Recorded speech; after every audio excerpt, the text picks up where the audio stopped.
Hello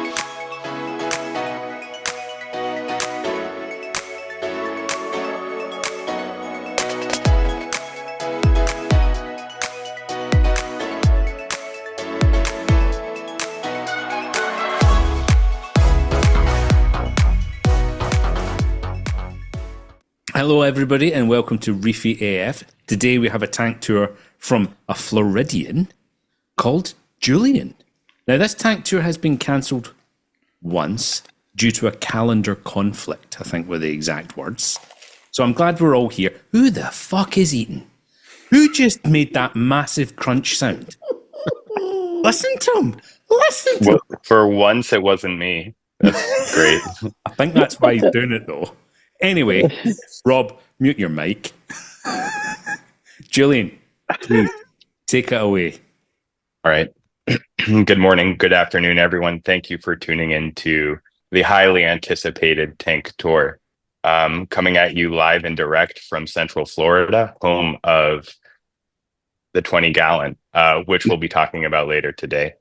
To give you a brief background, I'm in my mid-30s. I have a family who are also quite interested in the escapades that have kind of ensued. So today marks day 189 in the tank, but my interest in marine biology is, it's predated my owning a tank. I studied a little bit of marine biology in undergrad, and have always enjoyed going to aquariums. I've always dreamed of being able to have a nice tank at some point. And, I started the journey with this tank back in May, shortly after my daughter was born. So,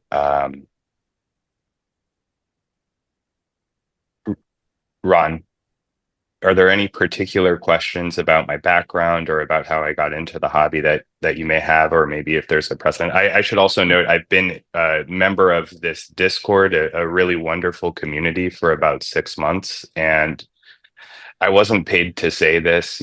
Don't subscribe. They're terrible people.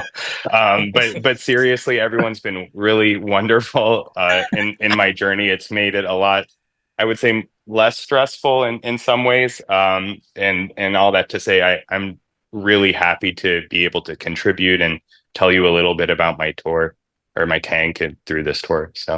So yeah, my only question is, do you have a criminal record, and in which states does that cause you trouble? So in America, we have what's called the Fifth Amendment, which is the right to not incriminate oneself. I don't need to exercise that, fortunately. And he's taking a call, so I'll any other questions? Hill in the cafe is probably broken again. Yeah. Yeah. Fuck. They're run out of scampi, Ron.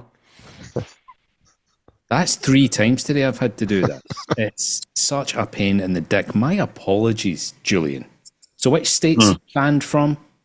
I plead that, well, none. I'm okay. You're okay. They haven't caught me.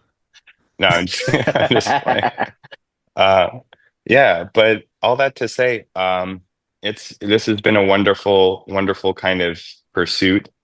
I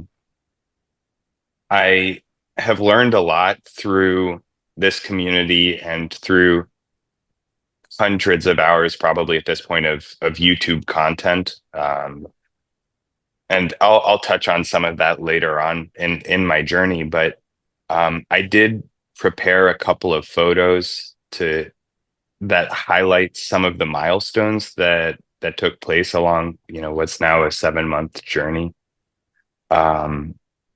My local fish stores include Top Shelf Aquatics and Worldwide Coral.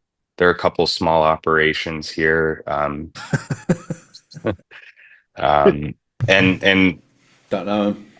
Yeah, I don't know if you've heard of them, but they do okay. They're pretty friendly. I seem to go by there. I try to go maybe like once a month, the less frequent, the better.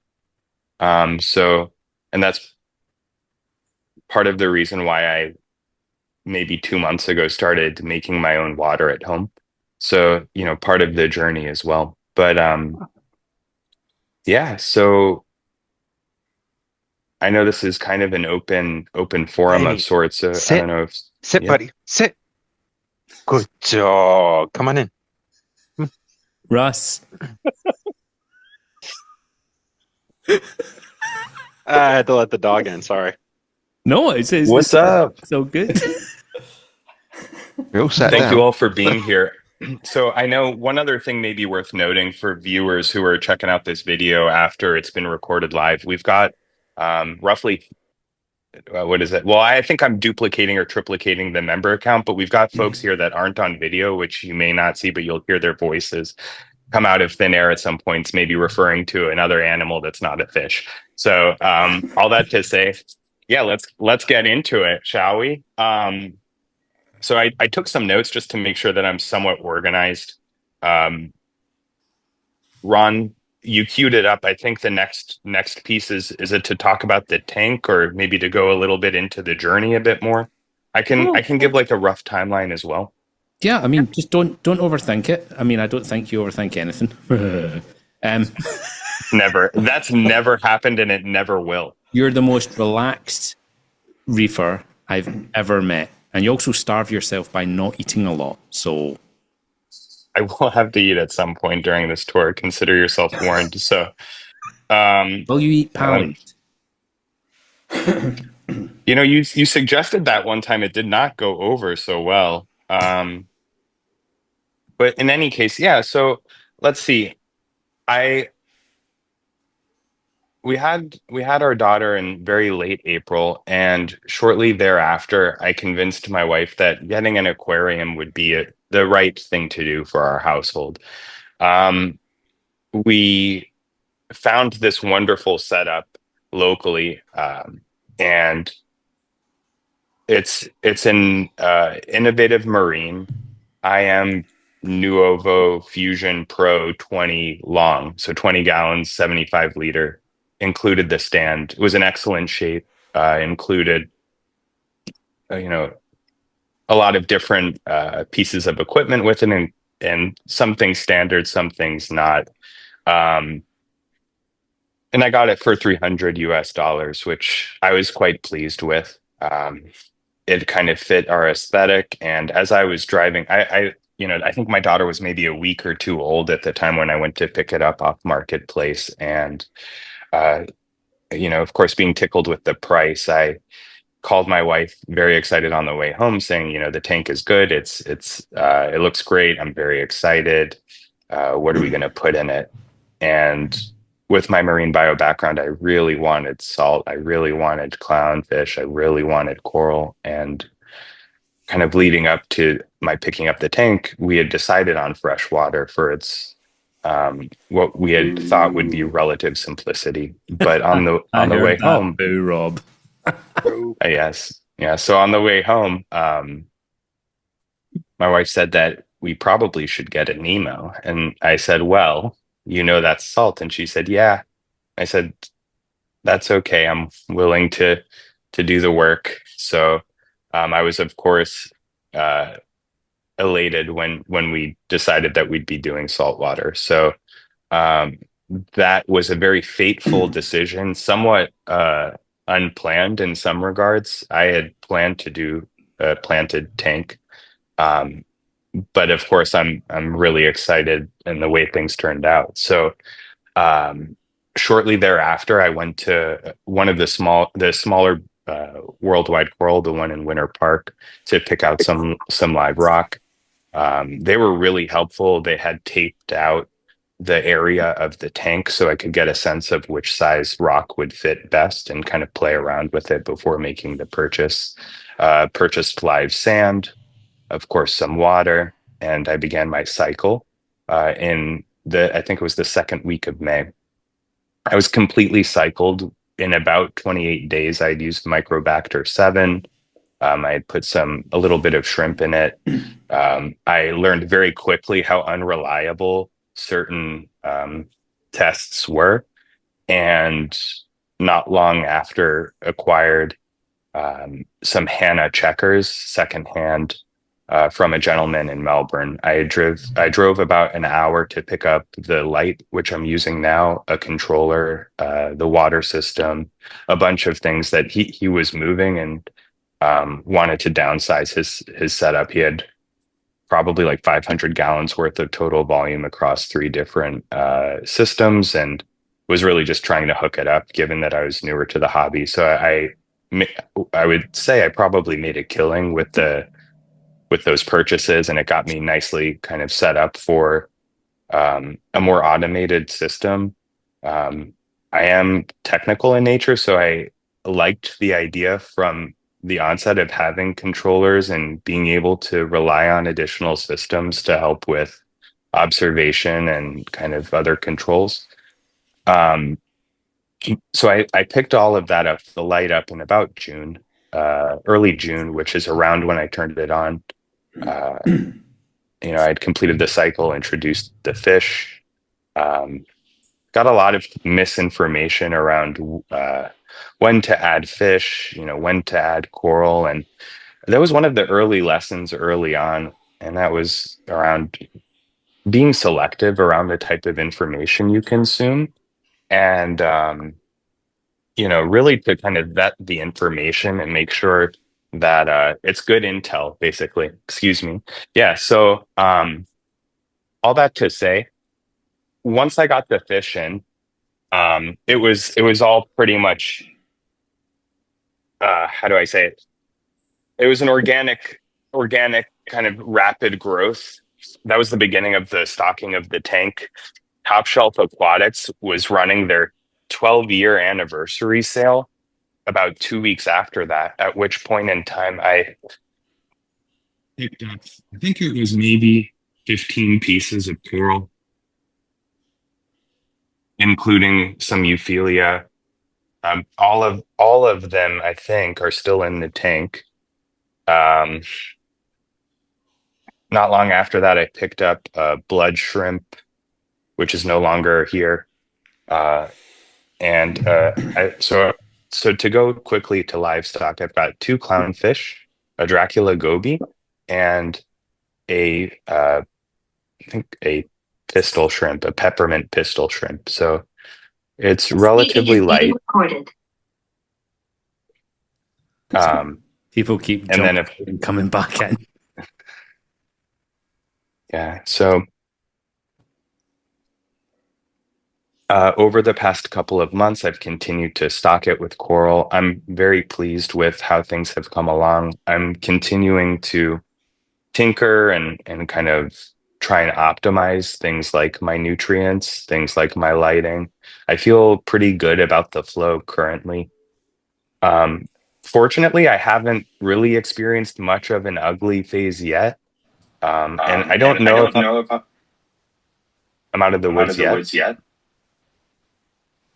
Lee. So much. Lee, mute your mic. I ain't got my mic on yet. Well, we can hear you though. He left. Oh, that's not what I wanted. I just wanted you to mute, bro.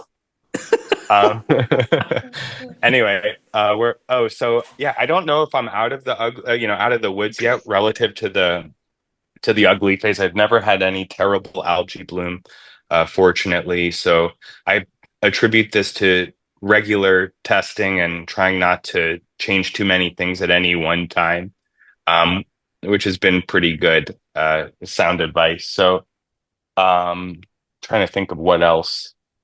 Yeah, so that covers the livestock.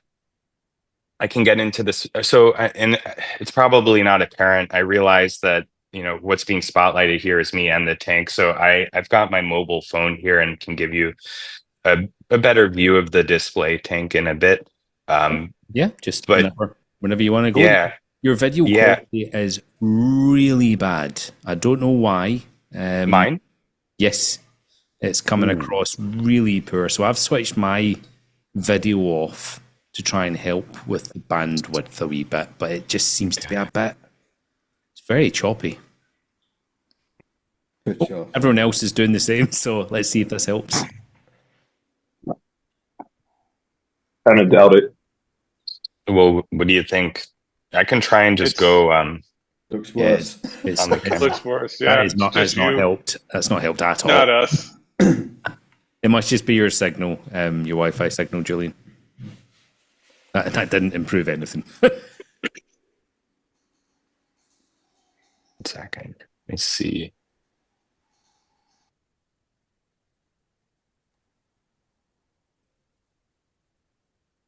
Hey, is this all right? Is this any better?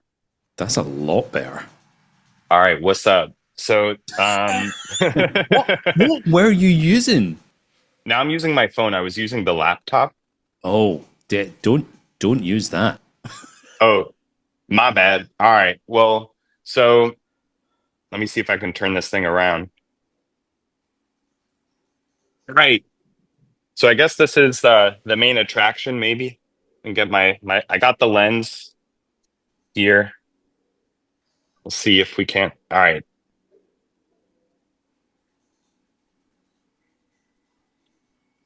How's that? Okay. Okay. So here we go. This is the tank part of the tour. It's a mixed reef, as I mentioned before. It's a 20-gallon long. It's an all-in-one. And so this is kind of the full setup here. Maybe just tripping all over stuff. So display tank, stand, homemade canopy. I've got my ATO reservoir by I think it's a Royal Caribbean or something like that. And then I've got obviously two reef cans and the 10 gallons each. Yeah, and so just to talk through the display tank, this was not the original rock design that I had come up with initially when I was in Worldwide Coral, but I really wanted to do something like a cave, and I really liked the idea of having a donut. So after about an hour of really challenging layout and epoxy and everything, I got this all kind of cobbled together. So these are 3 pieces of rock. And I really like it. Shout out to my sister-in-law who helped me get this all sorted. It took a lot of hands and a lot of patience. So yeah, so just to kind of get into it here, um, let's see. Suppose I could start from the side and move over. I don't know if it's maybe a piece by piece setup or what the best way to go is, but this is the way everything looks today. I've got some Poecilipora in the back, got some kind of odds and ends throughout. This is my Euphelia garden. This was my first frog spawn, the purple tipped one. I got this green tipped one. They seem much happier now that I've moved them together. And they seem to really like where they're at. They've grown significantly since I purchased them. And this one now has a very hardy 2 heads. This is kind of like a purple look without the lens. And They yeah, look like they're getting a really nice amount of flow. They're just like jiggling around there. Looks good. thank you. Yeah, I appreciate that. I think I may have asked you guys for some help around that at some point. So they're really doing well. And actually, someone at Worldwide Coral suggested I put them all together because initially I had this green one back in there with almost no light and no flow. I had this frog, the purple frog spawned here where the acans were, and it was huge, but it just didn't look cohesive or natural. And I'm really trying to create as organic of a looking tank as possible. So this was a suggestion from a gentleman by the name of Christian who was super helpful. And yeah, so I made the move probably 2 months ago now, and they're really taking off. So yeah, you can see down in there, and then around here, I've got some areas where my pistol shrimp will come out. If I'm lucky, I'll catch him once a month or so. I've seen him twice in the past week, which is wonderful. Always a treat. So I've got some racks up here now. This is kind of a recent addition. I'll come along the side. I've got the grafted contraband digitata, which suffered a snap, as some of you know. He looks like he's doing well, all things considered. Got a couple acros. Recently moved. This is a blow pop Zoa from Top Shelf. And it's of course facing the light, so not the best angle. And then a Montipora here. Coming back around the front, I've got my SPS up top. I've got Bling Bling Cephastria, which is one of the first to begin encrusting onto the live rock. So I'm very stoked about that. I've got a plate. I believe this is a plating Montipora. A Pachyceras back here. Let's see. Or actually, yeah, let me see. I may be getting my names wrong. I don't recall if this is the Leptostera and that's the Cephastria. I think that's the Cephastria. Y'all are probably better at the names than I am. I've got this. It's like something.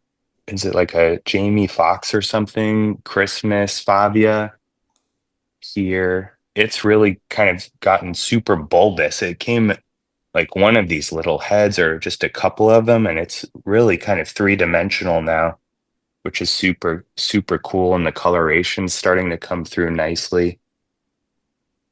Bulbous heads is right up our alley. Yeah, it's really taken off. And if I kind of come on down through here, you can see my little Zoa garden. This is the Super Saiyan. This one is the Bob Marley. Let me see. I'm blanking on the name of this one back here. This was a $5 rescue frag from Top Shelf. It wasn't doing well, and I've kind of nursed it back. Got a Gatorade. Let me see if I'm pointing in the right spot. Yeah, the one with the, I don't know if you're hearing me. Come through there with the coralline on it. And that one's slow to take off, but it's coming along. Then the fire and ice in the front. And I've got a Goniopora in the back there, and he's doing all right. I recently moved him, getting a bit better polyp extension as a result. A little bit less light, a little bit less flow. Is it a kind of reddy brown one? I'm struggling to see. Is it right in the middle? Oh, I see it now. Yeah. Oh, there we go. You have to open your eyes.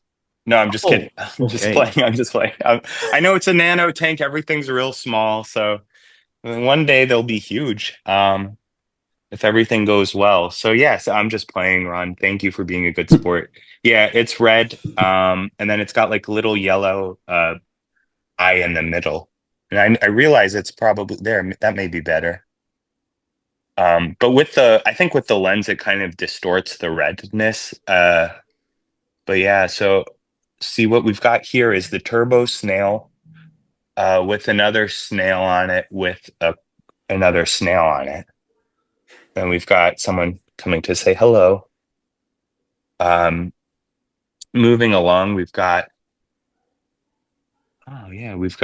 the Acan Garden.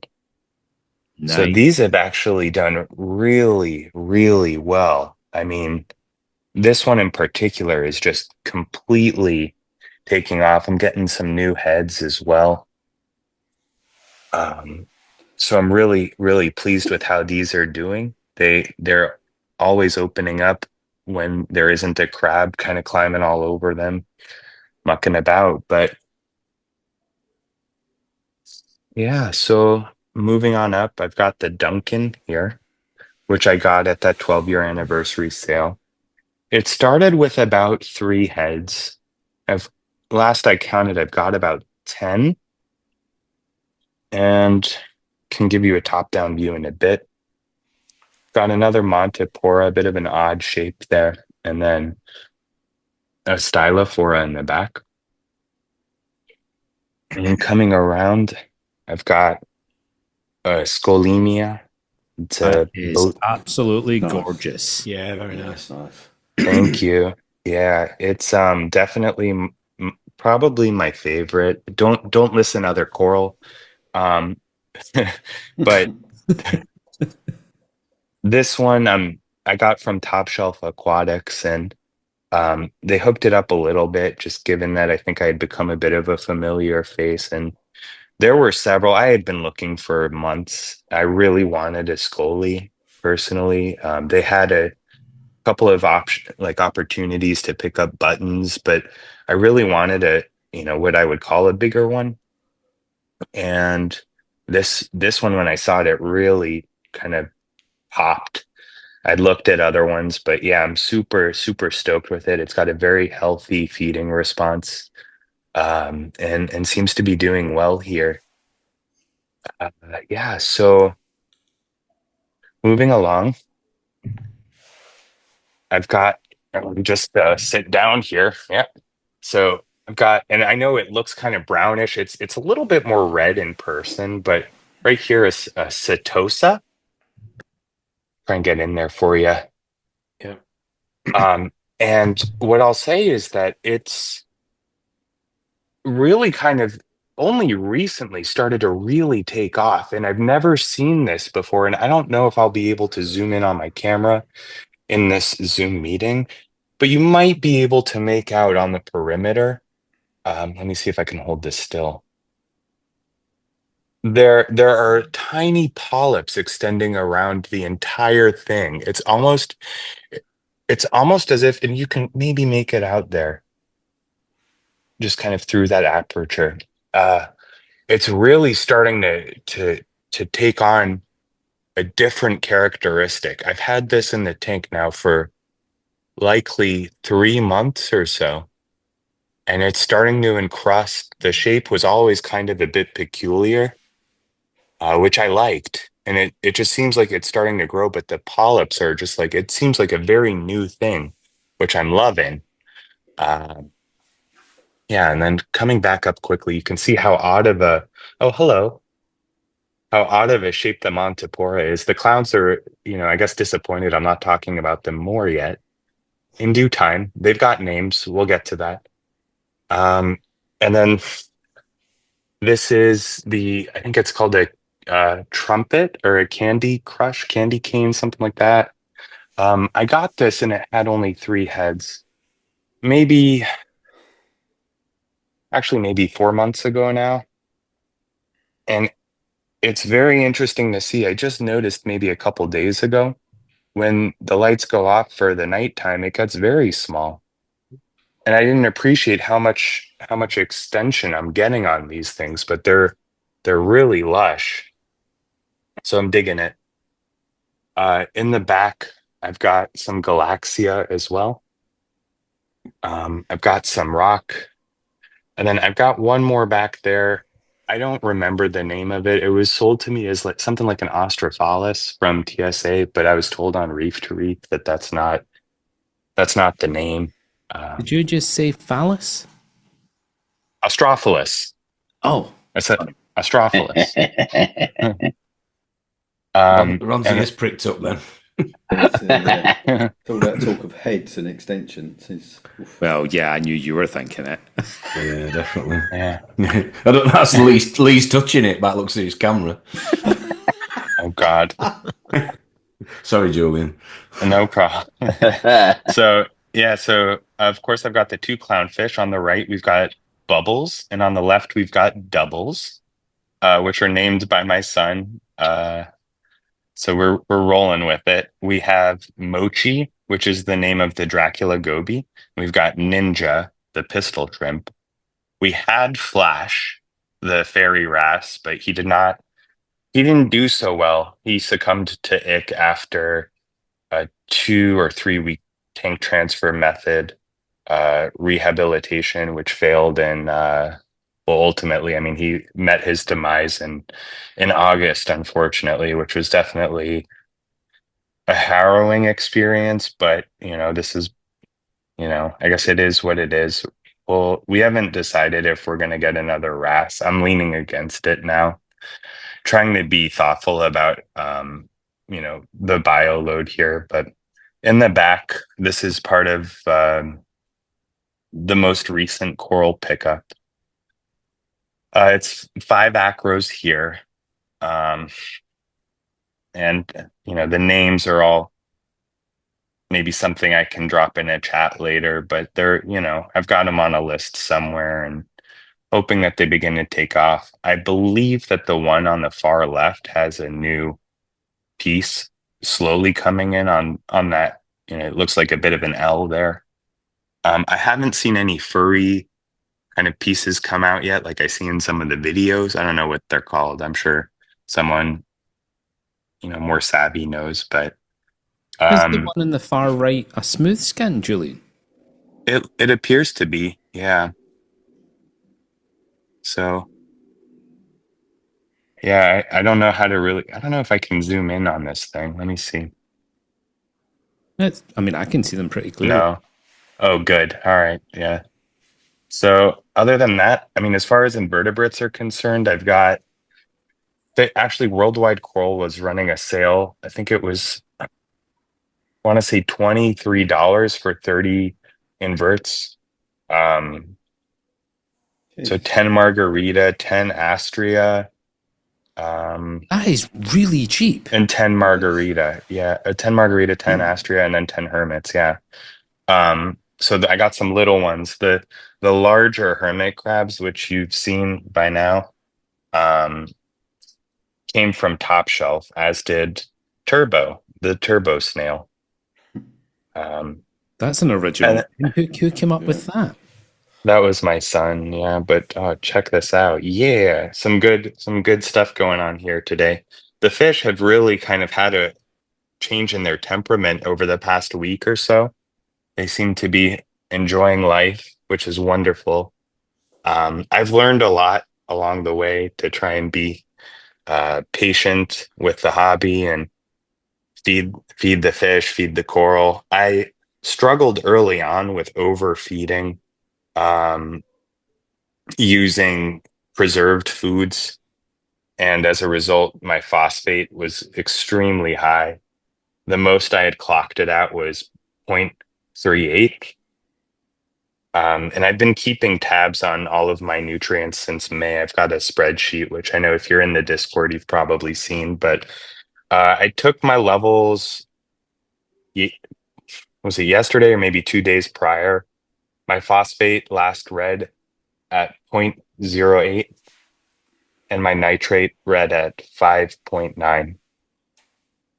My alkalinity stays around 8.3. I'm currently dosing 15 ml throughout the day of calcium carbonate. Thank you to I think it was Ron, maybe Jim, for pointing out that calcium carbonate is probably a better move than calcium bicarbonate. Sorry, sodium. Yeah, so that's right. Sodium. My mistake. Yes, thank you. So sodium. Yeah, I was dosing sodium bicarbonate at first, and fortunately, got corrected relatively quickly. So the alkalinity is good.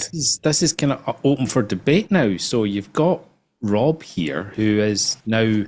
I know this came up recently. Rolling back to sodium bicarb. We won't go into it again today because Salty Banter went quite deep into that. But yeah, you weren't making a massive mistake with the sodium bicarb, but you have to dose it in a different way. So let's leave that there because you'll probably have fucking nightmares.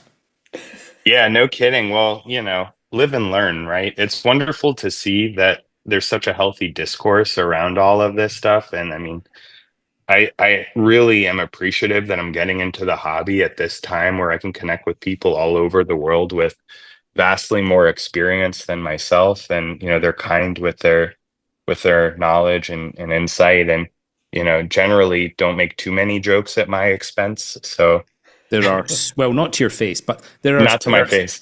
There are so many ways of getting to the same destination in this hobby. That is what is so tricky about it. Yeah. Must be on another Discord as well. Yep. Yeah, I'm also on another one. I learned of both of them through Reef to Reef, and I'm more active on this one. I really like having the opportunity to reach out and all that. So I really good enjoyed peeps. the Reef until things just started to go a little bit sideways from a religious point of view, and it was just Wait, what? parts of my messages were actually being. To start with, let me just preface. Don't they? Yeah, well, sometimes my post got deleted entirely, but then one got edited, and I was like, that's not right. Just delete it. Don't edit my words. Anyway, there you go. Okay. You can't go on a forum and say Jesus is a No, a sexy man. sexy man. I didn't Yes. realize that there was all that going on. Oh, Yes. all right, hold up. No. Oh, looks like. Clown. How about that? Spontaneous water change, everyone. I think I'll have to check out what's going on. We'll get to that in a bit. I wanted to show you guys a top-down view here. So, Oh, I thought you were stand going by to for a close down moment. your shot there. I was about to say, let me just pause. We're gonna have to edit out Tissues. the BB guns from earlier. So, I've already got your work cut out for you. Just try not to drop my phone in the tank here. Something tickle you there, Rob?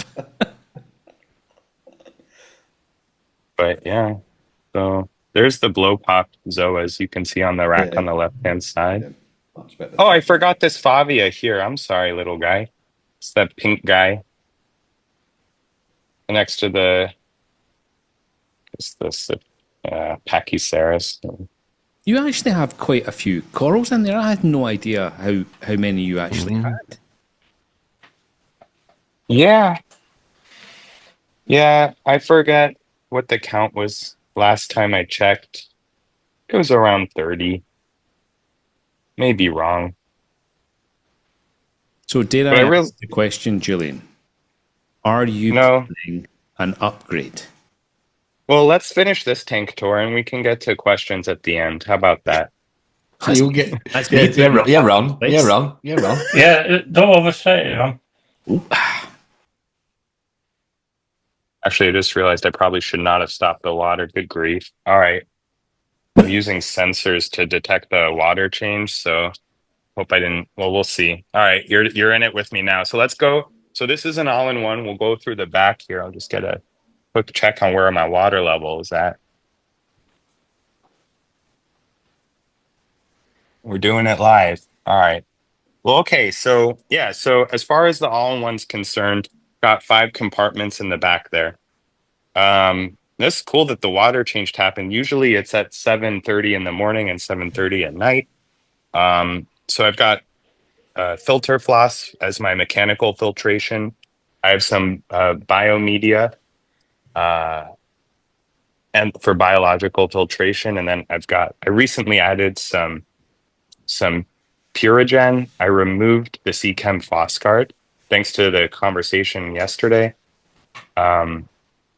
I've got a UV sterilizer running, which I picked up with a 10-gallon tank that I had purchased when I was going to do some quarantine for Flash, the fairy wrasse. In the back here, I've got my tubes. The blue is for my Tunze Osmolator 3 automatic top-off. The white tubing is for the refill of the water during the water change. The orange is coming from the Hydros Minnow, which I use to dose my alkalinity for my sodium carbonate. And then the black is the drain line. I've got sensors in the main compartment in the back to detect the high and low levels for the water exchange, as well as the ATO sensor.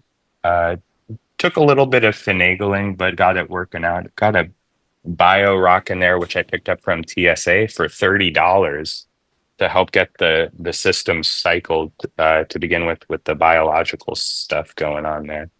That's cool. They're offering that. I think more people should offer that. I think people cycling these biobricks and stuff, that's a brilliant idea for people's tanks.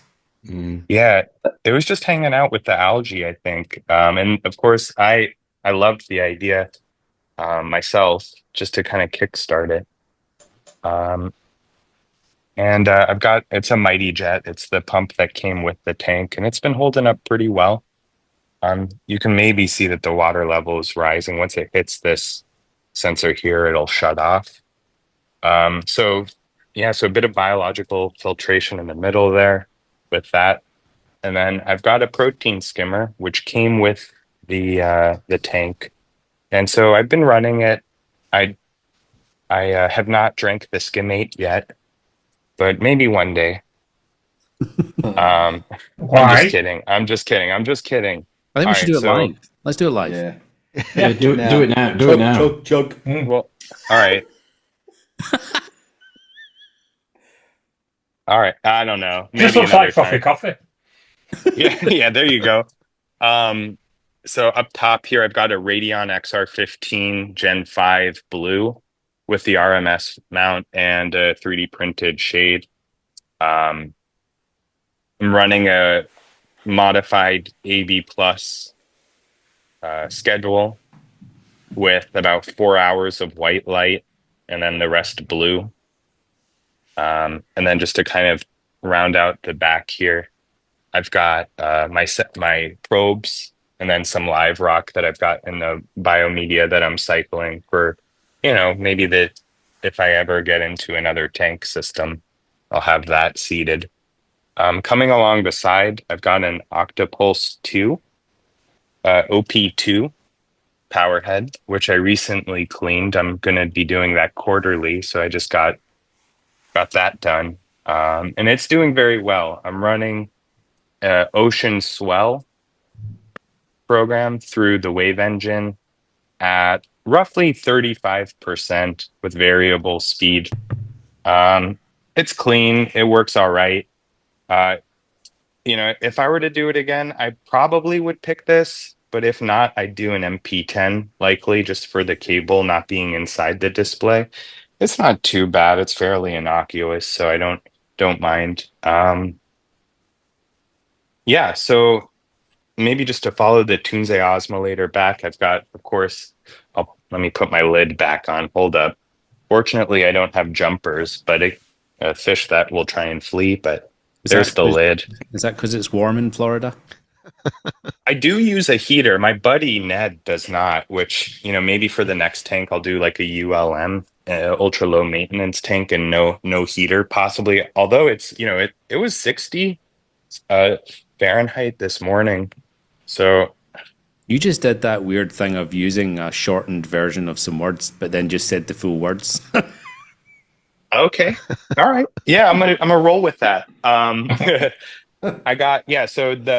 I like having the clear panel. I can see what my water level is at. Is that an ATO, an auto top off? It is. Yeah, it's the reservoir for my ATO. I used a bucket. Like a Royal exclusive knockoff, doesn't it? It does. Looks flashy. Very pretty. Yeah, thanks. I got it on sale from BRS. They had it for like $300 or $400 at some point, and I'm sure people paid it. The construction, I will say, is incredible. It's welded. It's very nicely done. I did not pay retail. I refused. But when it came on sale, it was easy. This sits in kind of the center of the home here in the family room and in the kitchen. So it's nice that it looks clean. And then, of course, I had used a bucket and had it in here in the beginning days, but it was difficult to monitor the water level. Not difficult, but, just trying to, I think one of the themes for me in the reefing is just to try and keep as many things simple as possible, makes the likelihood for success much higher. So to that effect, I implemented the auto water change system probably 2 months ago now, roughly. And so, as I mentioned, this is the Reef cans. They're, I think, 40 liter, 10 gallon each. So I'll fill it roughly to the top with my fresh mix, and then I've got the refuse or the exchanged water here. I'll change about 25% total volume throughout the week of the 20 gallons, split into two generally morning and evening when hydros behaves. I'll have to check to see why in the logs things didn't work, but I accomplished this through the schedule in the hydros application, and then these 2 Camor pumps, which of course goes to the display tank. And it was pretty big improvement for me. Instead of the hauling of the buckets and, standing on a stool carrying 5 gallons of water, being worried about knocking the glass, I had a lot of trepidation going in there. So it was all in just under $300 between the pumps and the canisters, and maybe a little bit more with the line. But I can't imagine going back to manual water changes. I know some people like doing it, right? Because it's an actual guaranteed time that you're hands-on in your system, you're looking at things, you might pick up on other problems and issues. I can't imagine going back to manual water changes. No way. Same. Yeah. I would say it's been probably for me personally, probably the single best quality of life improvement. And it's allowed me to enjoy the tank a lot more. Just hold up. I'm taking I cannot believe this thing. When I got this, it was maybe the size. How do we do it? Frag, a little frag. Frag, and then This thing is. I mean, this is. I'm loving seeing this. Anyway, cheers. So, yeah. So going back here, I highly recommend it. I mean, if you've got a controller, I mean, even if you don't, just using the pumps, I think would make things a lot easier. But I realized that, this level of work and investment and kind of technology is not for everyone. I really like the metaphor of cooking, and making a comparison to reefing. Everyone can make something beautiful and follow many different procedures and using different ingredients. So I've kind of adapted this for what works for me. When I picked up the Radeon Lite, I got the XP8 and the Control X4, which began my kind of foray into automation. I really like being able to use the logic around kind of the pump just to turn off things when I'm maybe in the tank doing feeding, weekly and daily, and got the heater on logic there. So I've got a couple ways that I can have redundancy.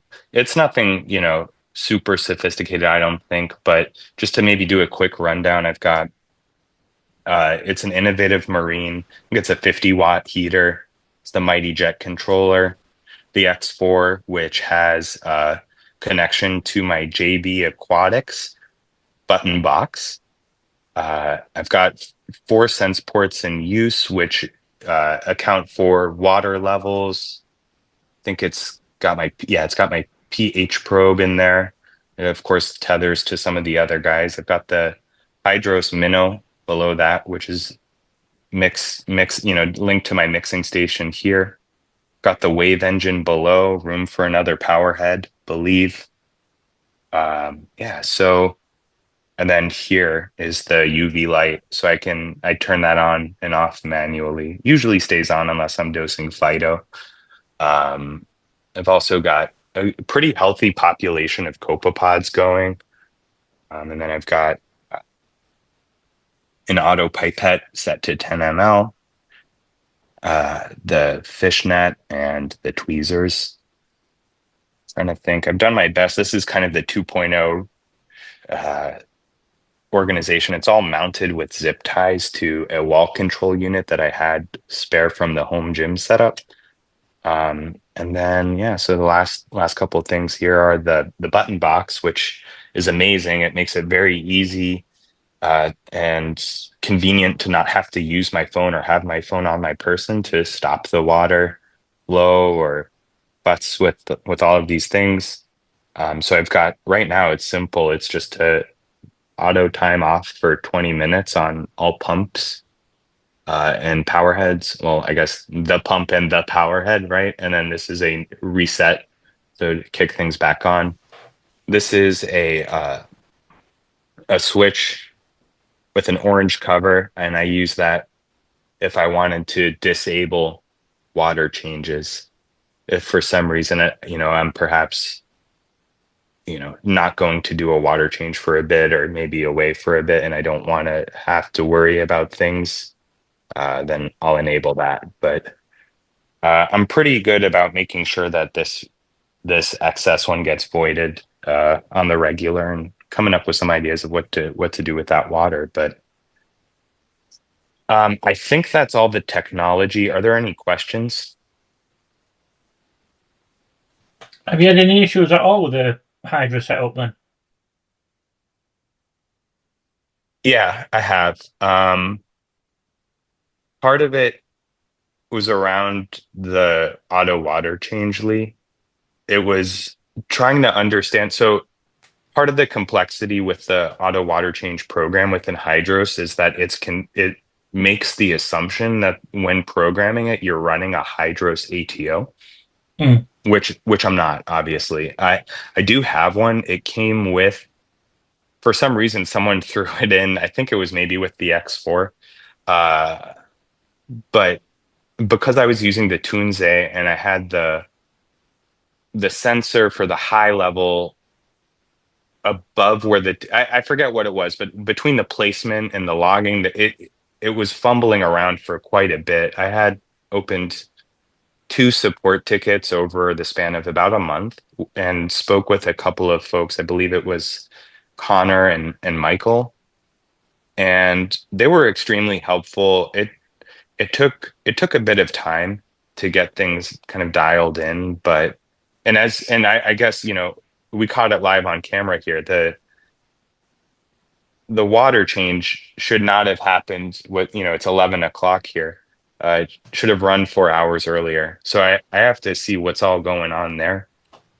So every once in a while I'll have kind of a hiccup from the scheduling. I think that's maybe the second time I've seen that happen. Is it not take out and put in at the same time then? Is that why the HO was playing up? Is it? That's correct. It performs a drain, and once it all the way to a low sensor, and once the low sensor runs dry, then the fill begins until the high sensor is wet. And the Comor one. No, sorry. So I've got the Comor powered on here. So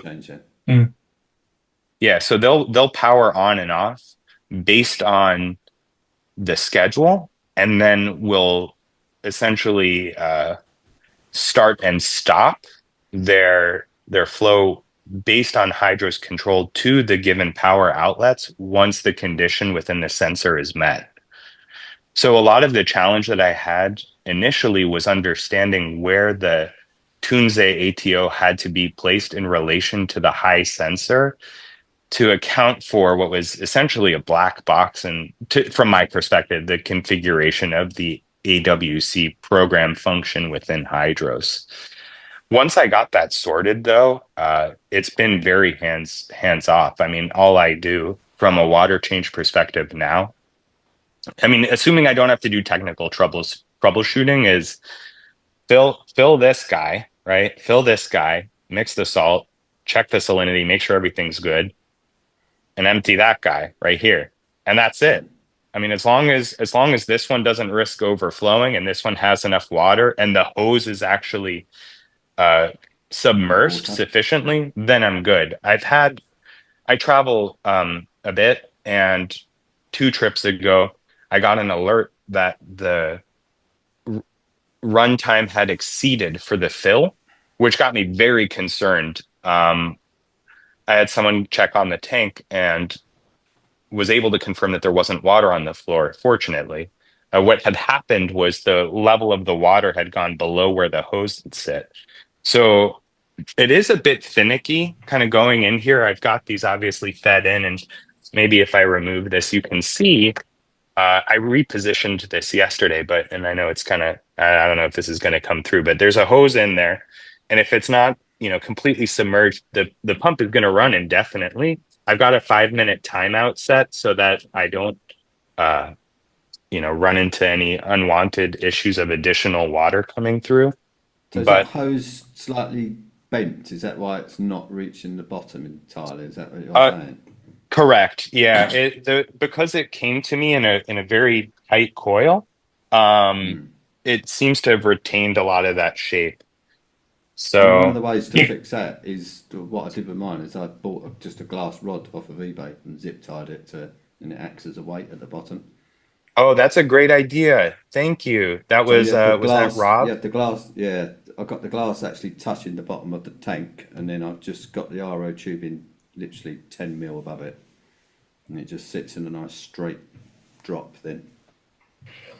Thanks for that. Yeah, that's wonderful. I'll certainly implement that then because it was, I was I mean, you quite could also concerned. switch to an acrylic tube if you were so Yeah, you could inclined, do that. with a Mm. bulkhead with a RO fitting on the top of it. Or do the like same with a carpet. piece of narrow PVC pipe. Yeah, That's what I you use in just- mine. And just straighten it. Yeah. That's a good idea. Thanks, guys. This is great. Yeah. Oh, I forgot to mention. I don't know if you can see. That's the mushroom there. Where's your dragon Goby? Is he in there? Yeah, he's under the rock somewhere. I've seen him only twice since I put him in. I put him in. He was the most expensive fish I bought. He looked beautiful in the store. He's kind of Ain't it got a this blue? nice. Is it a blue sort of colour? I'm trying to Yeah. think. Oh, it's weird. Yeah, it's like a whitish kind of blue tinge with red stripes. Right, And I'm trying to picture the fish to be honest. So. yeah, it kind of looks like, I mean, I kind of thought of it like a peppermint kind of style guy, but I put him in and he disappeared almost immediately, ran right into the Yeah. bottom of the rock there. And so I don't see him too frequently. He's probably the most timid out of all of them. Um, so other noteworthy things I'm starting to get, and you can probably see just kind of scattered throughout the rock here and various frags. I'm beginning to see beginnings of coral and algae development, which I'm very encouraged by. Got, of course, like random colored things going on in the rock. I thought I had an issue with Aptasia, but it was really just a feather duster. So I had a nudibranch, and I thought I got Bergia, but I thought he may have perished. But I had an Aptasia maybe a week or so ago. I noticed it, and then it was no longer there. And I suppose that he's still in here thriving somewhere. I'd like to think that. We need Taptasia to eat. Yeah. So other than that, this is a Laffy Taffy Goniapora that's not doing so well. Trying to bring him back somewhat. I'm on the fence about That looks how things are going completely with that and one. utterly dead. Oh, is it? Is it Um, all right? Time to get rid of it Did then. you say it's a goniopora? Yeah, but it's It's the a way it's a gunny for sure. Yeah, I was going to say that's a Gonapora. Yeah. Oh, Ew. Sorry. thank you. There's a Midas Zoa. And then yeah, so the Take a look at Possilopora- my tank thread if you want to see what Laffy Taffy usually looks like. Oh, I know what it looks like. I know. I'll take a look. It looks good. Yeah, I may have to do some. So I'm gonna probably do some pruning at this point. I'm thinking about putting the zoas on some rocks that I've got kind of scattered throughout the back. I've got this disc-like guy in the back there, and he got burned from some fluctuations in alkalinity earlier on. So I don't know I don't know if he'll recover or not. He's been hanging Well, out in and- the back under low flow. If you're questioning Low if the Ghani's still alive or not, take it out of the tank and take a sniff. It's dead stuff, doesn't have any kind of marine scent to it at all. And I mean, Oh. coral has a very coral smell. Yes, it does. Okay. Do you just smell it, right? You don't taste it? You lick it. Yeah, you taste Okay. it as well. Yeah. If Rub it's it on- bad, rub it on you, your- rub you it won't on your want to armpit. taste it. Yeah, rub it It's under a your armpit suppository. first and then lick it. Wonderful. Yeah. So you're. Oh, and Can you just go back to your Possiloporus? I mean, it's all stripping from the base. It did yeah, take a bit there's I stripping. think the zooxanthellae are making way for like higher ground to be closer to the light. I noticed recently it's got a bit of algae growing on it. And I'm not sure Yeah, why, because I got the zooxanthellae does not travel to the top of the Arc layer of the coral to get to the light. That coral is stripping. what does that mean? It's Dying. not happy at all. It's slowly removing its clothes. Yes. Oh no. So is the recommendation then to move it somewhere else, or It's I definitely thought it was a not function happy. of the I'd frag it, me personally. Yeah, I'll chop those Get dead some white tips bits off. off. Yeah. I'll probably move it higher in the tank as well. The one behind it's even worse. Yeah, yeah. That's unusual It's not. for Fossilopora. They're pretty tough. It's Yeah. something. They're at the same height as the LPS, aren't they, at the front? So I'm thinking if it's the Yeah. right light Yeah. level for them, it's probably nowhere near enough for the. Yeah, it For the could be a bit pocky. low in light. Yeah. Oh yeah. So that's, and I want to shout out to Taters for lending me his par meter. Thank you, dude. I thought I was doing well with the par. Been messing about with the light a little bit to see if I can get rid of some of what's going on here, but I think I've just come to accept it. But in fussing about, I am afraid that I may have changed some things inadvertently, so I need to take another reading, make sure You things can't are avoid dialed in. algae by adjusting the light because you'll just kill the coral. Okay. You can't do that. At least in my experience, because I made that mistake back at the beginning. Okay.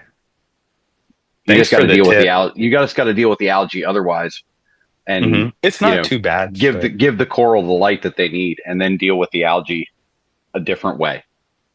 Okay. I've Yeah, been thanks trying for to the move tip. move your plated Monty as well. What see was that your green par readings? plate? Wait, That's going to just grow uh, out. wait, which one? Wait, hold on. So the par reading, Look. I think I may have taken it. I'll have to retake it. I thought it was close to 350 or 300 at the top and closer to 150 at the bottom. But I That's all right. tried to take a quick reading yesterday and things, I just don't know. I have to do another one. I wasn't convinced the reading seemed to suggest that it was 170 up top and 150 at the bottom.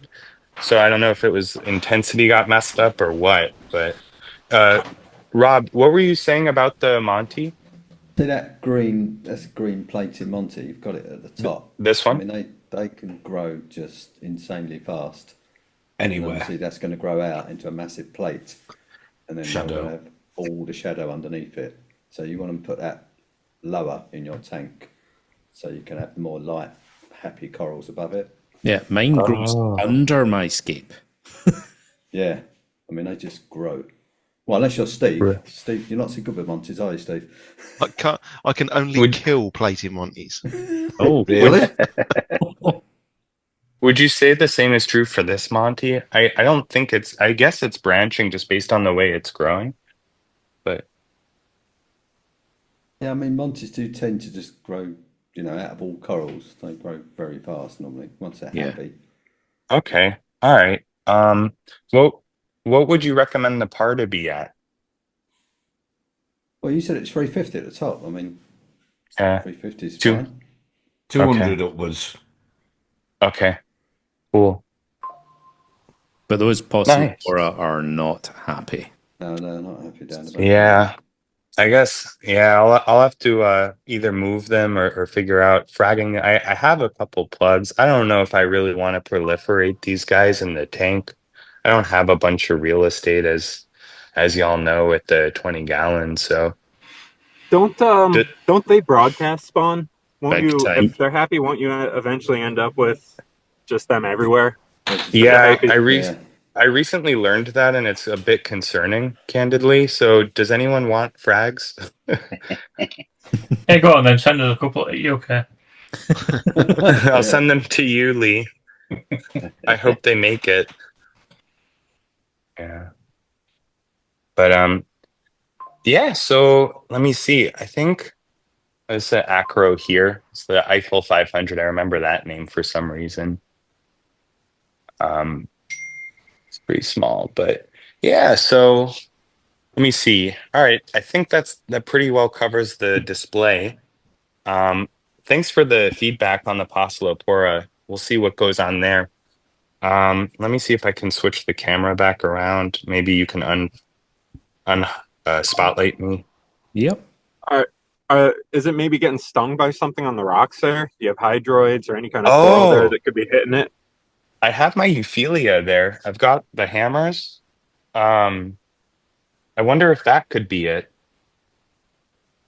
I think the fact that it's over the entire colony and then you've got a colony a good few inches around the back that's doing exactly the same, I would suggest it's probably low light, like Steve said. Light. I think it could also be flow. If it can't exchange anything. Both. Yeah, I think it's both. I think it's both flow and light, to be fair. I agree. Yeah, I could see that being an issue. I don't know if a second power head makes sense in a 20-gallon. You don't have to have them absolutely cranked, but if, you know, having two power heads gives you that flow somewhere else that the one doesn't, then that makes a lot more sense to me. Or just look at placement next time you put something in. Yeah, that makes sense. Just put 10 power heads in. Just, yeah. Yeah, I had 2 power heads in my 26-gallon, and you couldn't have got enough flow all around everything without 2 power heads. There's no way. Really? Well, so if that's the case, Ron, if you're going to send me the other 9, I'll install at least one of them. Yeah, leave it with me. For tank door 2. Yeah. Are you dosing it? Did I miss that? Are you literally just doing water changes? You're not dosing anything? Right now. Yeah. That's actually a wonderful question. So initially I was dosing Alpha Reef. And what I was finding was that my uptake in the calcium and the magnesium was just not nearly where it needed to be. And as a result, I had, of course, accumulated a fair amount. So I stopped doing that around the time that I started doing the water changes automated. And what I found was that my alkalinity consumption as a result, or let me put it this way, my alkalinity had dropped because I was no longer supplementing with Alpha Reef. And that's when I began dosing the sodium carbonate. I would like to begin dosing the Two Little Fish C balance when my uptake merits it or requires it. Is that the 2-part? It's like an A and a B. It's a 2-part. And I guess the other thing I didn't mention is that I'm using Two Little Fish Acura C1 salt, which, and the reason I selected that is because that's what my local fish store uses.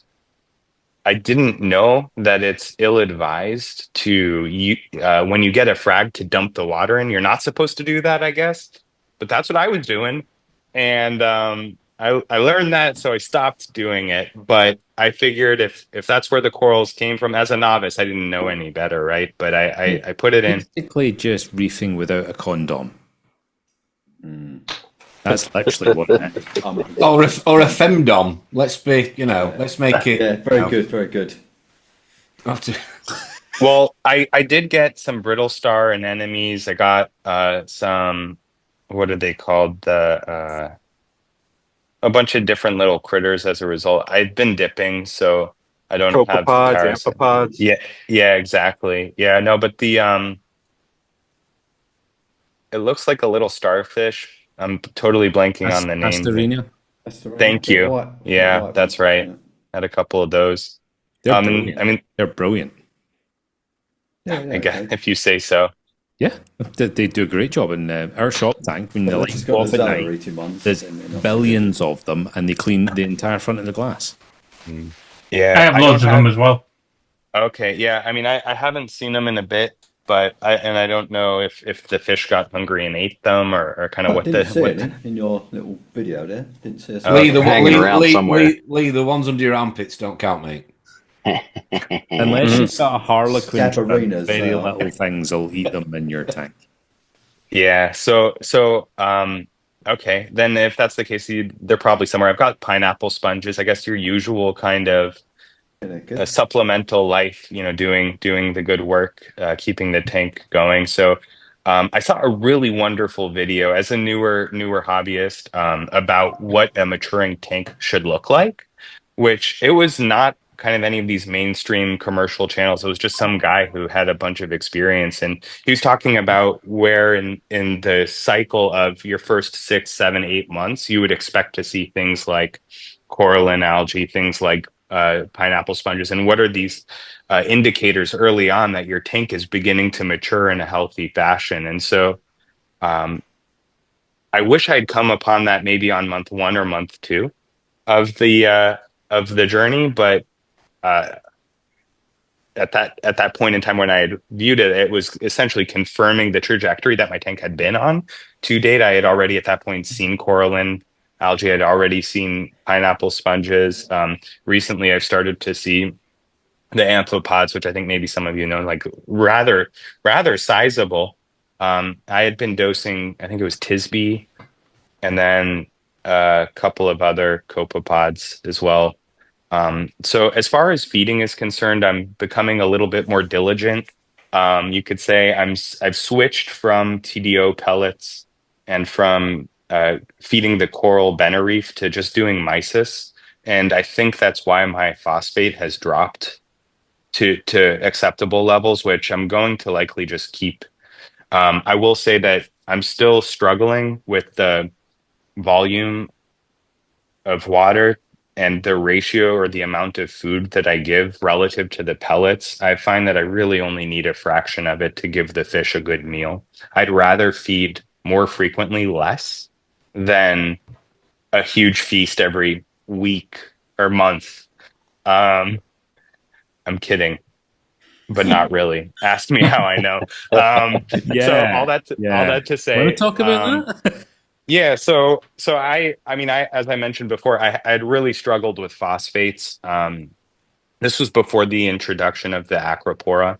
Um, and so I don't want to say I didn't care as much, but I had done some reading and found that some people had wonderful tanks. And I mean you see it in some of these worldwide coral tank tours, top shelf aquatic tank tours, where they have a very nutrient rich tank and things grow, you know? So what I will say think the is, whole undetectable phosphates and nitrates thing, the ultra low nutrient thing, was such shitty advice for the hobby as a whole. mhm. I know that was like the cool approach for a while, but it just seems like you're riding that razor's edge where then everything no room just for error, is it? yeah. Yeah. So and yeah, so and I had always tried to be sparing with the food, but it seems like with the food selection that I had, of course, recommended by Top Shelf at the time, and TDO pellets, they're great. Well, they're great for skyrocketing your phosphates. The fish love them, but you know, if you're a little too heavy-handed or So when you you know, fed them, then what was your approach? Did you just go, I'll stick in a pinch, I'll weigh it out, I've got a container, I'll fill it, or did you just each day go, bosh, so I just did what's called chuck the some in? YOLO dose. You just turn it. No, I'm just kidding. I'm just kidding. So I had I had I had read that the clownfish stomach is about the size of their eye, which Mhm. equated to roughly 2 or 3 of these pellets, depending on the size. So I was very diligent in just doing that, making sure that they could feed on just that, and that worked for a while. But then I realized that they still seemed hungry. They're gluttonous, and I didn't realize that this was maybe their nature. And sometimes I'd feed a little bit more, and they'd eat it all within the 2, 3 minutes, which was kind of the guideline. As long as that I had read, if they consume all the food, then there's no problem. But I think what I had been doing was over time saturating the water with the food, and you know sometimes I miss one. The fish wouldn't get it. The crabs would pick it up, and I think, okay, fine, you know, no big deal. But doing that pellet I had started 3 times a week doing that, and things were good. I also used the Reef food for nutrition for the coral, and was doing spot feeding for a while. Some broadcast, when I got lazy, I'd do that once or twice a week. But the combination of all of those things, what was essentially feeding 20 gallons 4 times a week, became too much for the type of nutrition that I was using. So I've done recently some changes on how I feed the tank, and so far so good. Um, And Rob, on your next dive trip, will you take a couple Hannah eggs with you? and see what a real reef's at, phosphate nitrate wise. It's going to be zeros. 0. Yeah. Yeah. Yeah. So I think feeding your fish though is a very it's such an individual thing to each tank, isn't it? So as a beginner, you don't really have a clue, do you, where to start feeding, how often, how much. I saw a video on an ultra low maintenance tank from, I think it was like Reef Crafters or some guy, and he said his secret to success was feeding infrequently. And as a result, he was able, and I mean, it was on the order of weeks, like a week or so, if I recall.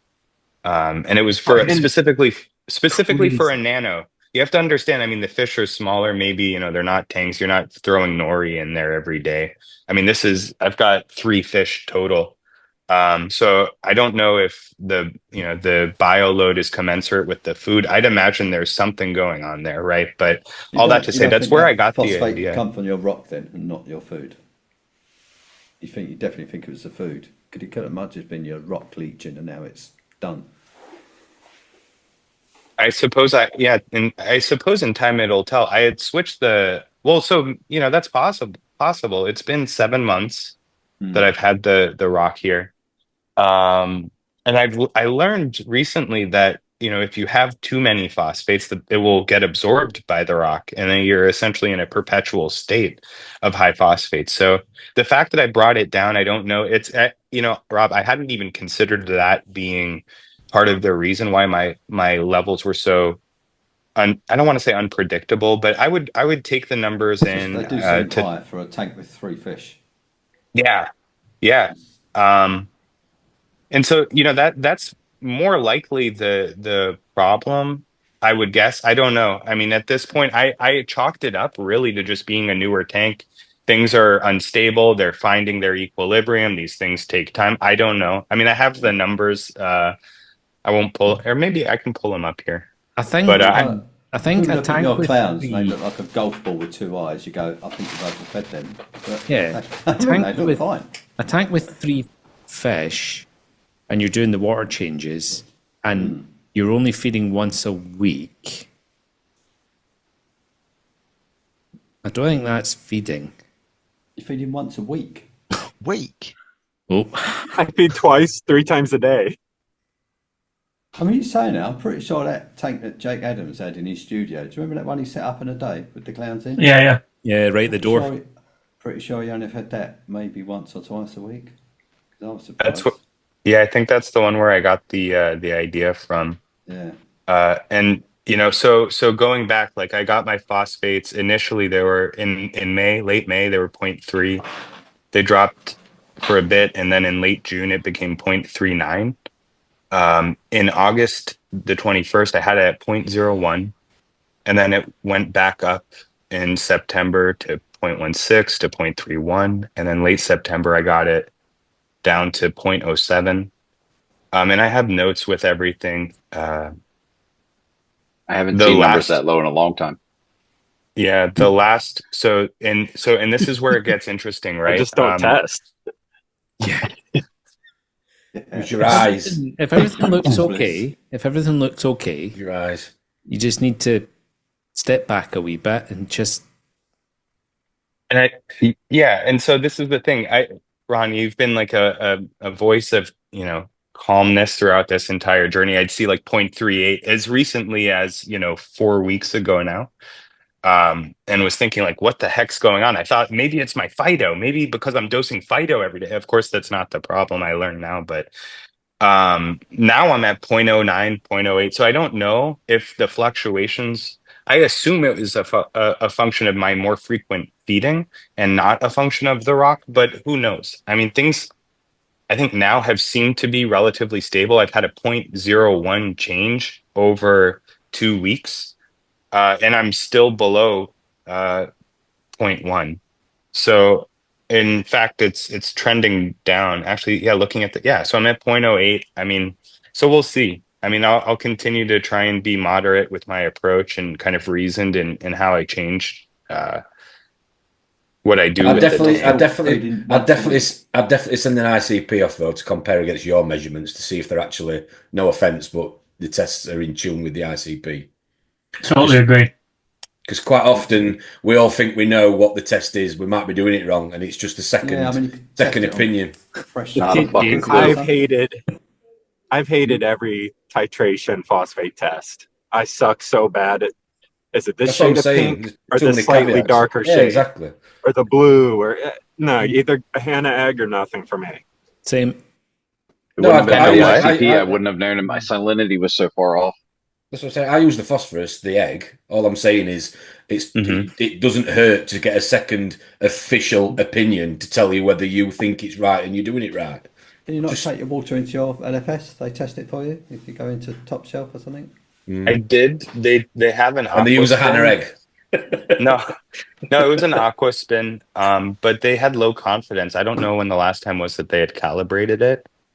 So in fact, they were somewhat dismissive of the. I mean, they were like, "It looks about right." Okay, yeah, I paid $8 for that test, and there's low confidence. I'm pissed. Did they still charge you for it? So we don't think it's very good. Give us $8, so.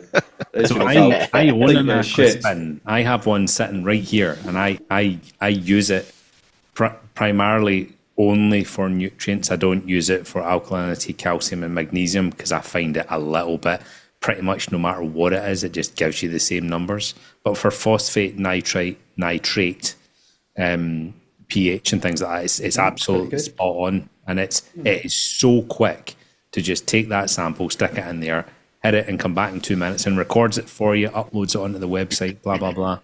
Great. Isn't that like $1,000 though? Like that's an expensive piece of kit. Yep. Pocket change for Ron. That's a couple of Scampi and chips, mate. Done. That's just fuck all. What tester are you using? I mean, he's got a Stratton, so I mean, you know. Yeah. So take it with you. I mean, now I'm thinking back to when I first got in the hobby in the LFS, they would just use their shitty API titration kits and write down the numbers on a little scratch pad of paper.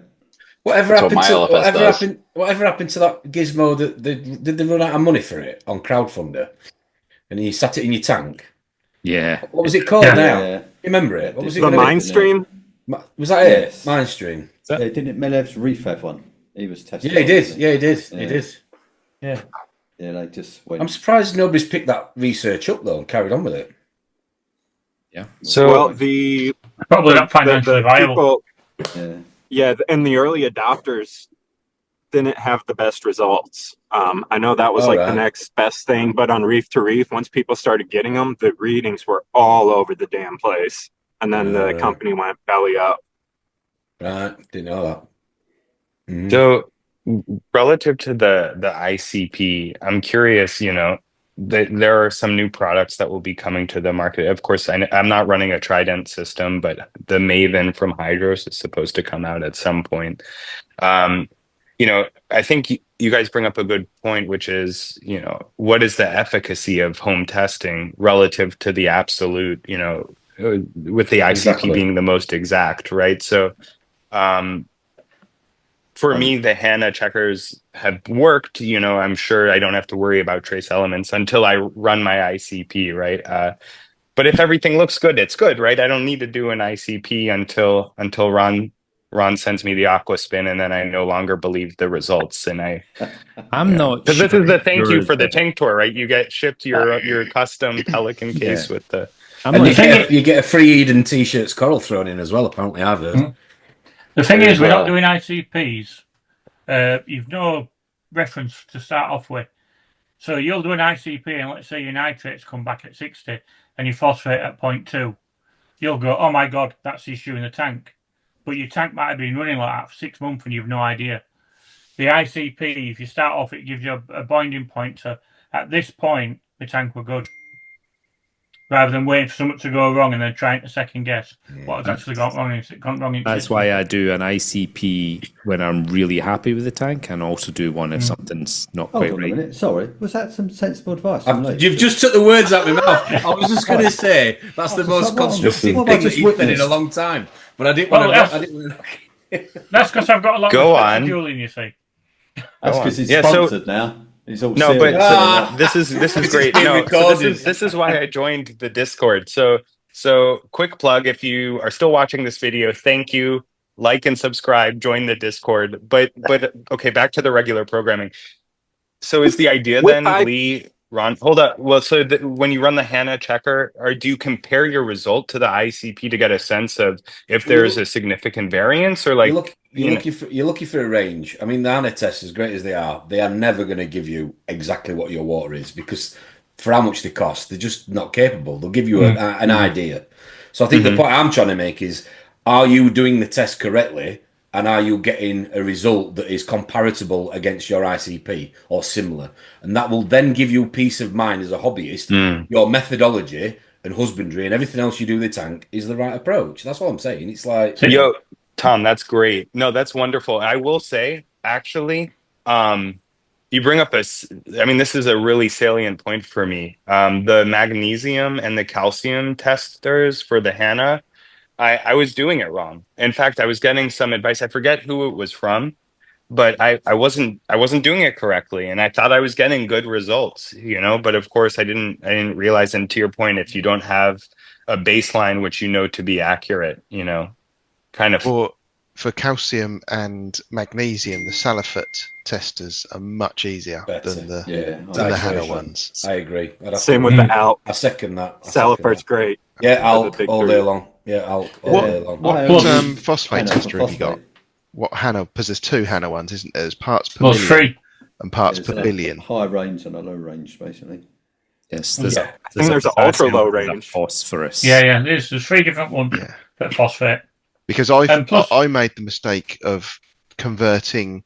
I had the parts per billion one to start with, and when I wanted to get my parts per million, I used a factor of 1,000, and that is not the way to convert it. No. Kick yourself. No. So when you're doing your testing, Julian, do you do it at the same time every day? Yeah, I do my best to. I have both the phosphate and the ultra low phosphate checkers. They came, and I didn't know at the time why the guy who sold me the light had all of these different, phosphate ones. It made no sense to me, but now kind of understand a little bit. And so I'm using the ULR. You don't need to send an ICP off if you've not, got major concerns. I think what I'd probably say is, if you're going to run the HANA egg, I'd probably get a titration kit that's probably like an advanced one, like you can get the NIOS ones. They're not a lot of money. I don't know what you can get in the States, but you get like an advanced phosphate test. So rather than having a Salifert one that gives you like 4 or 5 shades of blue, this one gives you like sort of 12, and it's all about getting it in the range, because you're never gonna be able to tell what phosphate is in your tank unless you constantly do an ICP, and it's just, that's not cost effective for you for that size water volume. I don't think. Anyway. Right. With titration tests, it's nice just seeing the presence of phosphate. Yes.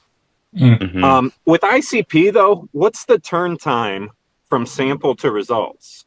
It depends who you go with, doesn't it, I suppose? Fauna was about a week for me. ICP maybe don't test phosphorus in the machine anyway. 5 days, 6 days, I think. The actual no.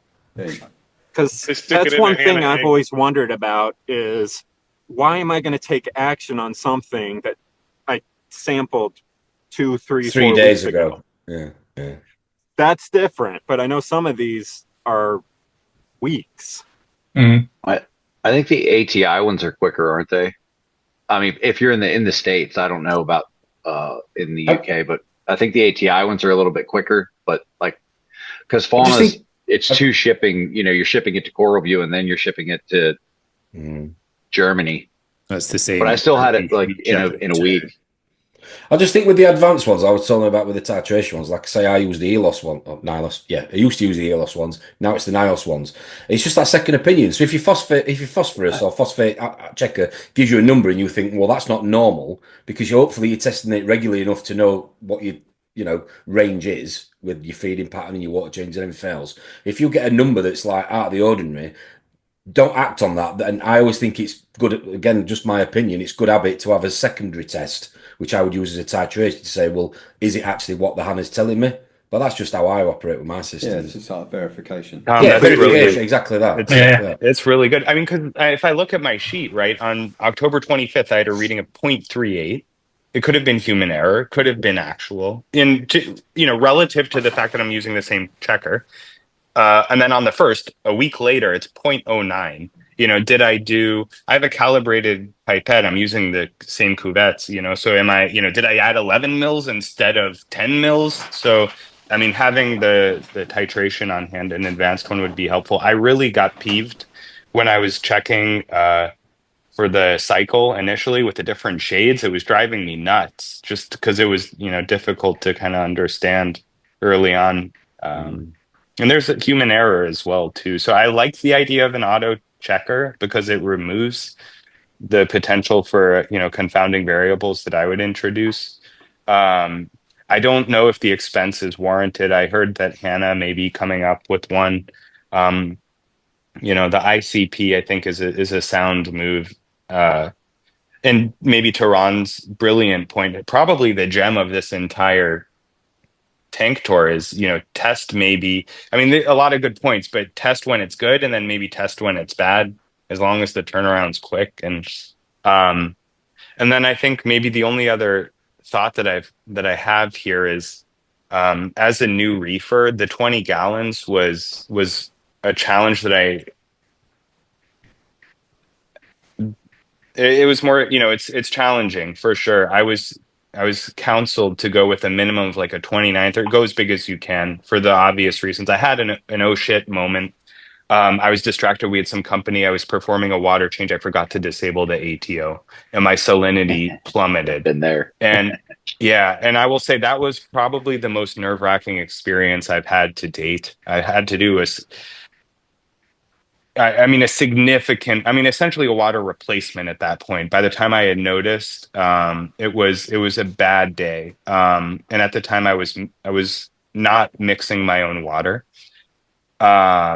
I can talk about the water system, actually. That's kind of a fun topic, but I don't know how much time we've got, maybe. But all that to say, my salinity, I keep my specific gravity according to my refractometer. I recently got an electric one that accounts for the temperature differential because I'm in Florida and I mix the water outside in the garage here. But I keep it at specific gravity of 1.025. At least I try to, and I've got my manual refractometer. I've got the secondary with the, what's the brand? Is it Milwaukee? I think it's like 8888 something or other. I don't know, but I've only used it once or twice so far. So shall we take a look at the water and then I have to talk about the second tank at some point, but yeah, should we do the water thing or who cares? Okay, so we are at an hour and 50, so get a fucking move on, Julian. All right. Hold That's up. where the waistline from your RO goes. That's always good for a chat. Yeah. All right. Do you remember last conversation we had about RO units? So it's a pretty simple system. It's a 6-stage. I've got my sediment, my carbon. I've got the DI resin. Yeah. I fill it. It's piped in directly from the house. So I've got it coming from my PEX manifold. I pull about 80 psi of water, and it just runs through here to this bin. Sorry, go back to that cupboard. What is that? What am I looking at? What is that? Yeah, I'm thinking the same. 80 psi. Like heating loops or something. Or? Yeah. So I mean, this is the water from the house. It comes in from the street, and then it splits out using this manifold to the different bathrooms, sinks, faucets, all that stuff. Fucking it's a PEX manifold. Yeah, listen, that's what they do with houses point of that in the century. Y'all haven't realized that Julian's got a huge, fancy new house? No, it's not. It's not. It is. It's not. It was built in 81. What happened with just the fucking tap? At the bottom. Yeah. Did you renovate the whole thing? Right, everybody. I've got one pipe with water, that's it. Everybody take a breath. All right. Yeah, everyone lost their all right, calm down. Huh? Please just been outdone. So the water goes in there. I bought it from the guy who sold me the Radeon. This is RODI water. I tested it. Comes out at 0 TDS, right? Yada, yada. I fill it up into these 5-gallon buckets. They sit here. When I'm ready to mix water, I'll put them in. I'll take one of these, right? And I'll bring it all the way across the garage. into this. This is my mixing bucket. It's got a power cord on it. Ignore that. You keep going out with your Wi-Fi, Julian. So large, that place, the Wi-Fi Yeah. doesn't cover it. Looks like you're in a different state now after walking across the garage. Can you hear me? Yeah, your Wi-Fi keeps dropping. You're too far away from your Wi-Fi, I think. Oh, that looks strong. Is this better? Okay. All right. So long story short, I mix it up right when I'm going to use it. And then I pump it directly with the pump back into my reservoir here. So it's pretty nice. I don't have to get too much water, all over the place now that I'm using this. I used to buy it from Top Shelf and I'd make the drive 30 minutes each way. And I'd buy 10, 20 gallons at a time. It'd sit. It wasn't ideal. It was convenient, but it doesn't get, much better than this. Shout out to Brian for helping me configure the RO and make it make sense. It was, I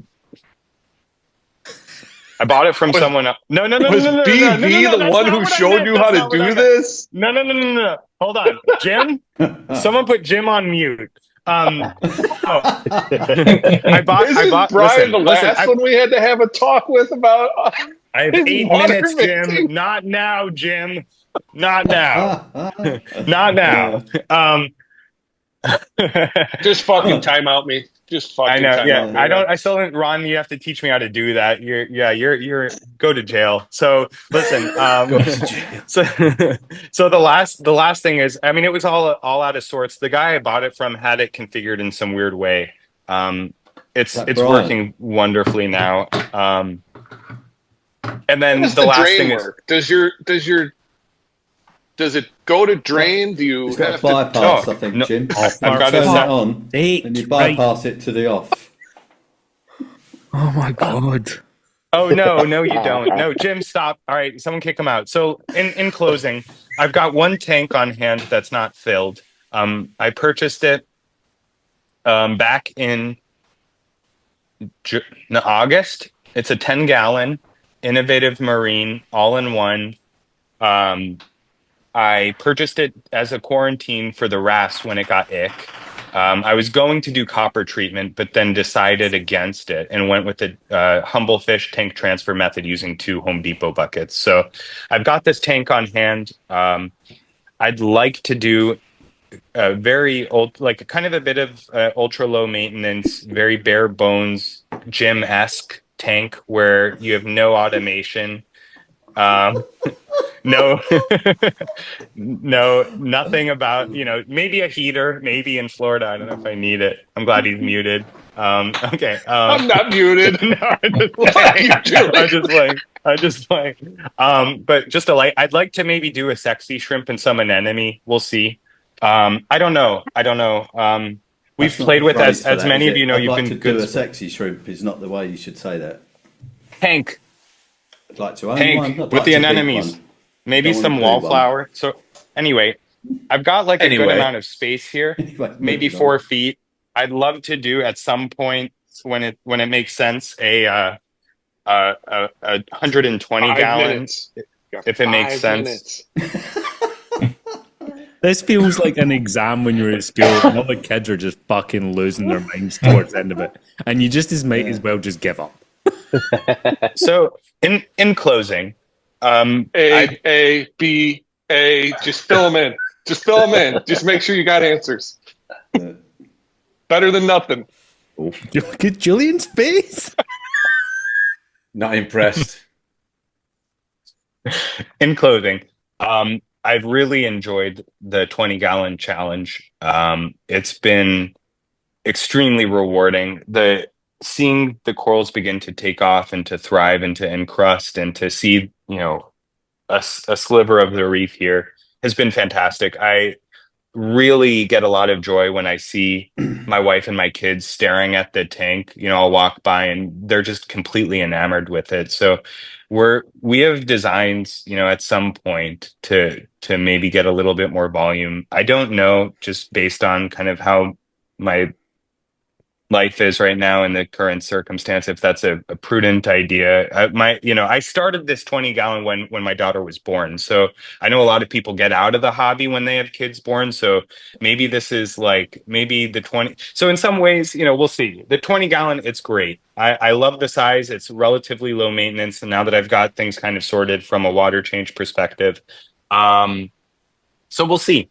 I mean, stay tuned. If you'd like to get updates on my tank, you can join my channel. Unless your name ends in Jim. No, I'm just kidding. I'm just kidding. I'm totally playing, bro. Much love. Yeah. So all that to say, unless there are any further questions from the group, I think maybe Ron, we can turn it back to you for closing remarks. Yeah. So see you later. Shit to do. Yeah, Julian, thank you so much. I know you felt like you maybe weren't prepared, but you were really fucking prepared. Very thorough. Way more prepared than the rest of us. I was going to say, yeah. So thank you. The tank looks good. I hope you've got some advice from the group on some of the issues that are going on in your tank, especially that Posilopora. I might not sleep now knowing about that. I'd quite like a tour of your water cupboard, actually, in one of these videos.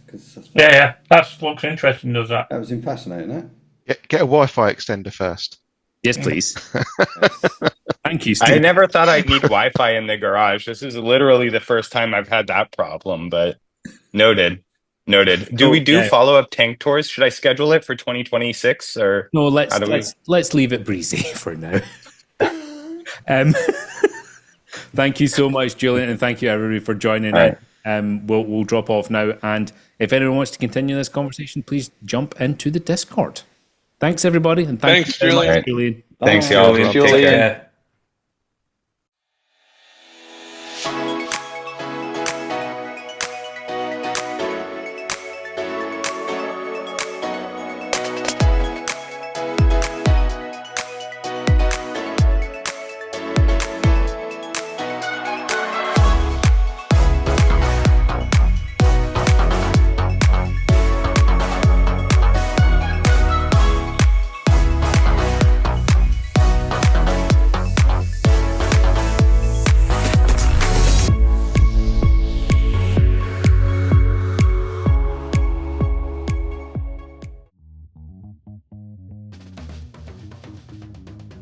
Nobody can find the link. I mean, it's in the same place every week.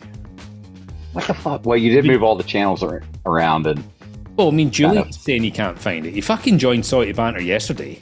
Yeah, but he asked before where it was before he actually joined. Some people, I think, come home on a Friday night, right? And I shit you not, I used to say this is what Bernadette's mum did because she was just absolutely unbelievably stupid at the weekends. Comes home on a Friday, takes the top of her skull off, removed her brain and stuck it in a fucking jar until 9 a.m. Monday morning, and just wanders around all weekend dribbling and bumping into people. Yeah. So fucking I think sometimes people need a smack.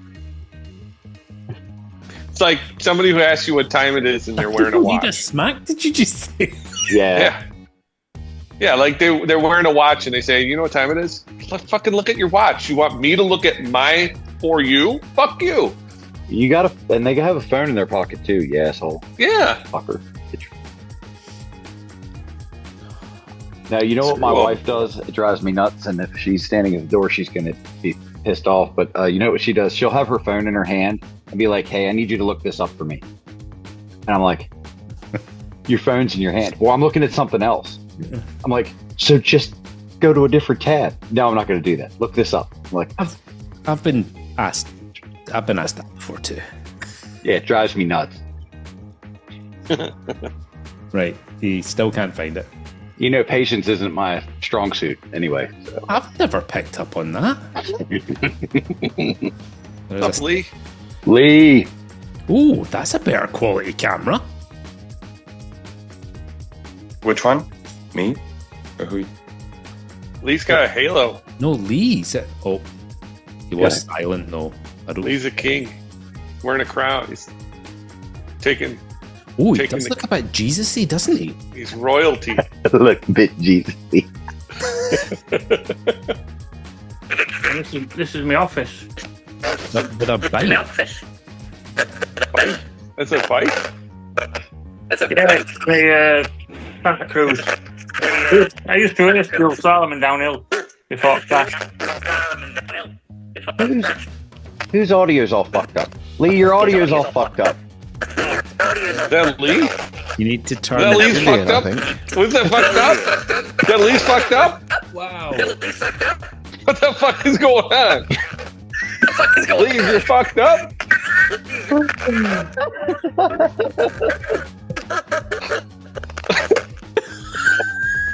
Fuck. Has it stopped yet? That's you. Boom. Oh, it's better. Wow. Hey, Tom. How are you? I'm alright. Sorry, mate. I've been testing my water all afternoon. Is that a euphemism? No, I have. Literally. I have no nitrates downstairs at the minute. Oh. Plenty in my tank, Tom. You cleaning your pants too often? I know. Tell me about it. Yeah. Well, Tom, no, real quick, let me ask you something. Did you say nipples this morning on the stream? I did. Just for you. I thought so, and I was like, did he just say nipples? I was like, Just for you, Jace. all three of them. I cannot believe Josh said the F word. No. It's proper coming out. It's your fault. You're making you're a bad influence. I am used to getting the blame for everything. Yeah, you are definitely a bad influence. No, you're Or a not. good influence. That's how I You see are a it. good. You are a good one, man.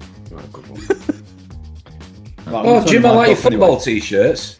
I've just noticed Do them. you? I do. I like them. Yeah, it's murder shirts, you I like call them. this Victim solid shirts. jersey? Soccer. Old school man. Soccer. Old school man. You Have you ironed them this Hold week, Jim?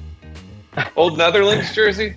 Yeah. Yeah, did I get that ironed? They're ironed. Ironed. Done your eye, in. You say that like we say aluminium or whatever it is. Iron. Aluminum. Aluminium. Is everybody drunk or just had a stroke? What is going on?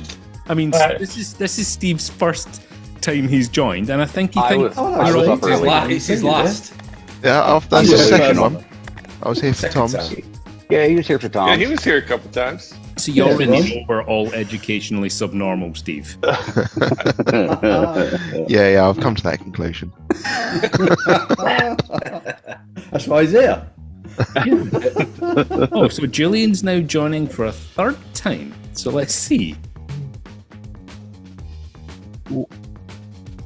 Oh, for fuck's sake, Rob's eating on the stream like, what was that? Did you do that? Spit it out. Spit it out. I thought I was trying to sneak a mouthful in. Fuck you. I'm turning the camera off. It's already recording. Oh my god, Julian! That'll be in the shenanigans at the end. I tell you. We can get Those action figures in the back, Lee. No. Jim. It's a tunnel. It's a tunnel from his house to his mum's cupboard. Just watch it back out, Jim. Whoa! What is that? Fuck! What the fuck is that? What the hell was that? It's an arsenal. Airsoft or something. Yeah, soft. You should have said that's for all the people that take the piss. As they're all taking the piss. Definitely. He's got dolls and pretend guns. Yep. I know where Yeah. the income If I comes shoot you from. in now. knackers, Jim, I better text you down. Can you guys hear me? Give me a thumbs up if you can hear me, Yes, please. can hear you. Yeah. Okay, great. Thank you. Here comes just Dave. Dave. Just Dave.